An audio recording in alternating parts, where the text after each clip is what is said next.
नमस्कार दोस्तों। आज की क्लास में भारतीय अर्थव्यवस्था का एक महत्वपूर्ण टॉपिक मंदी रिसेशन के बारे में पढ़ेंगे। यह क्लास सभी कॉम्पिटिटिव एग्ज़ाम के लिए अति महत्वपूर्ण है। यहाँ से क्वेश्चन लगभग हर कॉम्पिटिटिव एग्ज़ाम में देखने को मिलता है। तो चलिए आज की क्लास स्टार्ट करते हैं। पहले तो जानेंगे मंदी किसे कहते हैं या मंदी क्या है, मंदी का अर्थ क्या है। तो किसी ऐसी स्थिति में जब अर्थव्यवस्था में लगातार 2 तिमाहियों तक जीडीपी में गिरावट आए तो ऐसी स्थिति को मंदी कहते हैं। जीडीपी का मतलब ग्रॉस डोमेस्टिक प्रोडक्ट, सकल घरेलू उत्पाद। सकल घरेलू उत्पाद से तात्पर्य किसी देश की सीमा के भीतर उत्पादित वस्तु एवं सेवाओं के मौद्रिक मूल्य को सकल घरेलू उत्पाद कहते हैं, जिसमें सी उपभोग, आई इन्वेस्टमेंट, जी सरकारी व्यय प्लस निर्यात माइनस आयात को शामिल किया जाता है। अगर लगातार 2 तिमाहियों तक या 6 महीने तक इन सब में गिरावट आती है तो हम कह सकते हैं कि अर्थव्यवस्था में मंदी की स्थिति व्याप्त है। सामान्यतः ऐसा माना जाता है जब किसी अर्थव्यवस्था में मांग कम हो, उत्पादन बढ़ नहीं रहा हो तथा बेरोजगारी बढ़ रही हो या रोजगार कम हो रहा हो तो इस दशा को मंदी कहते हैं। मतलब उत्पादन में कमी हो रही हो, रोजगार बढ़ नहीं रहा हो या रोजगार कम हो रहा हो तो ऐसी दशा में मंदी उत्पन्न होती है। या कह सकते हैं कि जब अर्थव्यवस्था में वस्तुओं की पूर्ति अत्यधिक हो लेकिन पूर्ति की अपेक्षा मांग कम हो तो इससे धीरे धीरे क्या होगा, अर्थव्यवस्था में मंदी उत्पन्न होगी। अब मंदी के क्या कारण हैं? पहला कारण हम कह सकते हैं कि पूर्ति में वृद्धि। अगर अर्थव्यवस्था में लगातार पूर्ति में वृद्धि होती चली जाएगी और मांग में कमी आएगी तो एक समय ऐसा आएगा कि अति उत्पादन होने की वजह से उत्पादक लोगों को रोजगार से निकालेगा और इससे क्या होगा, लोगों को रोजगार नहीं मिलेगा या पूर्ति में वृद्धि को कम करने की कोशिश करेगा, जिससे क्या हो, उत्पादित समस्त वस्तुएं बिक्री की जा सकें। मांग में कमी या क्रय शक्ति में कमी। जब उपभोक्ता या उत्पादक लोगों को रोजगार से निकालेगा तो उनकी क्रय शक्ति कम हो जाएगी, अर्थात बेरोजगार हो जाएंगे तो उन्हें आय नहीं प्राप्त होगी, जिससे क्रय शक्ति में कमी आएगी और इससे उनकी बचत में कमी होगी और इससे क्या होगा, अर्थव्यवस्था में निवेश कम हो जाएगा और उत्पादन कम होगा। तो इससे क्या होगा, अर्थव्यवस्था में धीरे धीरे मंदी की परिस्थितियां उत्पन्न हो जाएंगी।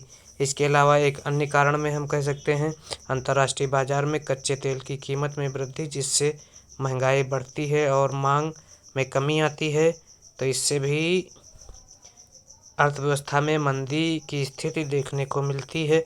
तो मंदी के कारणों में पहला कारण पूर्ति में वृद्धि, दूसरा कारण मांग में कमी या क्रय शक्ति में कमी, तीसरा कारण बचत में कमी, चौथा कारण निवेश का कम होना, पांचवा कारण अंतर्राष्ट्रीय बाजार में कच्चे तेल की कीमत में वृद्धि, जिससे महंगाई बढ़ती है और मांग में कमी आती है।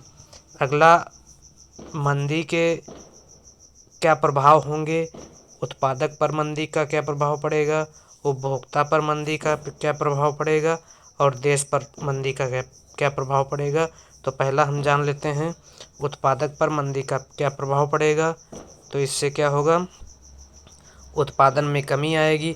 उत्पादक का जब बनाया हुआ माल धीरे धीरे बिकेगा नहीं तो क्या होगा, उत्पादक उत्पादन में कमी करेगा। उत्पादक उत्पादन में कमी करने के साथ साथ ऋण की मांग में भी कमी करेगा, क्योंकि लोगों को रोजगार नहीं देगा लोगों को रोजगार से निकालेगा, वस्तुओं का उत्पादन नहीं करेगा तो ऋण की मांग में भी कमी करेगा और निवेश में भी कमी करेगा।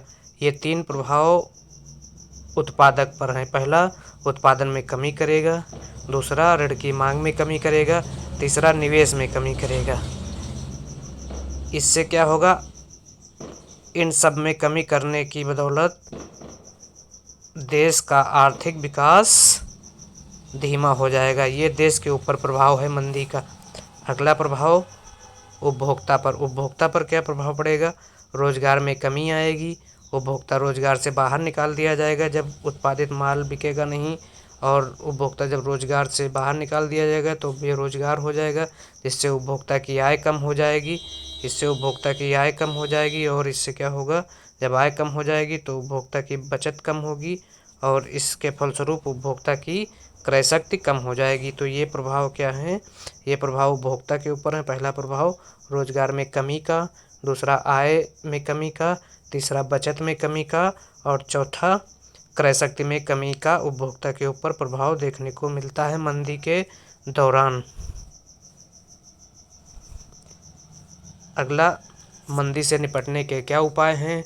मंदी से निपटने के लिए बहुत सारे अर्थशास्त्रियों ने विभिन्न भिन्न उपाय सुझाए हैं। पहला उपाय, आयकर में कटौती। बहुत से अर्थशास्त्रियों ने मंदी से निपटने के लिए आयकर में कटौती का सुझाव दिया, लेकिन यह सुझाव तर्कसंगत नहीं है, क्योंकि भारत में या अन्य विकासशील देशों में बहुत ही कम मात्रा में लोग आयकर देते हैं, जिससे आयकर में कटौती ना के बराबर होगी और अर्थव्यवस्था से मंदी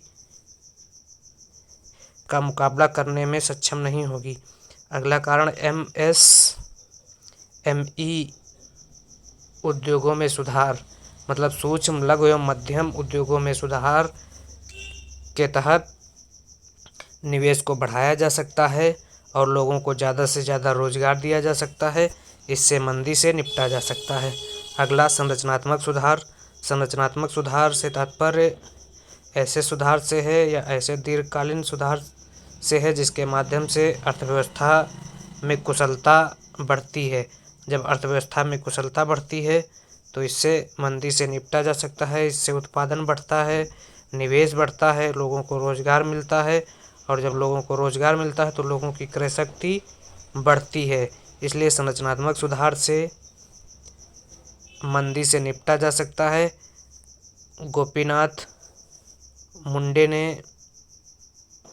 श्री गीतानाथ मुंडे ने यह सुझाव दिया था, जो IMF में कार्यकारी निदेशक थी। अगला, कम ब्याज पर ऋण उपलब्ध कराना जिससे निवेश बढ़े।